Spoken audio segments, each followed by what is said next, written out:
दोस्तों, जैसा कि आप लोगों को इस बात का इल्म होगा कि जिस वक्त दिव्यांग सोसाइटी का क़याम अमल में आया था, मैं हमारे कैमरामैन जो है न्यूज़ भारत और आवाज़ मीडिया, मैं इन दोनों साहबान से गुजारिश करूंगा कि आप एक मर्तबा थोड़ा सा कारपोरेशन का ये लोकेशन आप ना आवाम को बता दें कि जिस वक्त तो दिव्यांग सोसाइटी का क़याम अमल में आया, उसी के कुछ दिन बाद इसी जगह पे हमारी एक मीटिंग हुई थी। अल्हम्दुलिल्लाह हमको पहले दगड़ू ऑयल मिल में जगह दी गई, फिर वो टेंडर रद्द किया गया, वो ठहराव रद्द हुआ।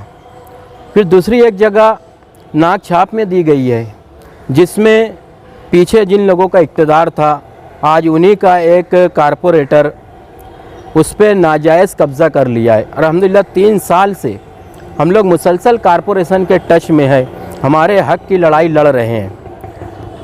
फरवरी 2022 में हमको टेंडर की डेट मिली थी कि 2022 फरवरी इस महीने में आपका टेंडर ओपन होगा, और आज सितंबर आ गया है, अभी तक हमारा टेंडर को ओपन नहीं किया गया है।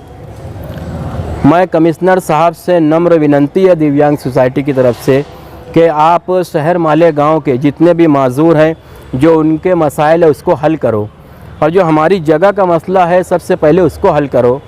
अगर हमारी जगह का मामला हल नहीं हुआ तो शहरी सतह पे हमारे आने वाले 3 दिसंबर को आलमी यौम माजूर को एक बहुत बड़ा हम धरना आंदोलन खड़ा करने वाले हैं, और हो सकता है कि हमारी भूख हड़ताल का भी प्रोग्राम हो। ऐसा दिव्यांग सोसाइटी की जानिब से ये ऐलान किया जाता है। अभी आपने कारपोरेशन में कमिश्नर से मुलाकात की जी, कमिश्नर ने क्या आश्वासन दिया? कमिश्नर साहब ने यही आश्वासन दिए हैं कि जो जगह पे हमारी जो जगह मिली है उस पर वसीम नादिर नामी शख्सों ने कब्ज़ा कर लिया है। तो कमिश्नर साहब अभी उसको बुलाने वाले हैं, उससे कुछ बात करेंगे, उनसे जो बात होगी फिर वो 8 दिन के बाद हमको जवाब देंगे।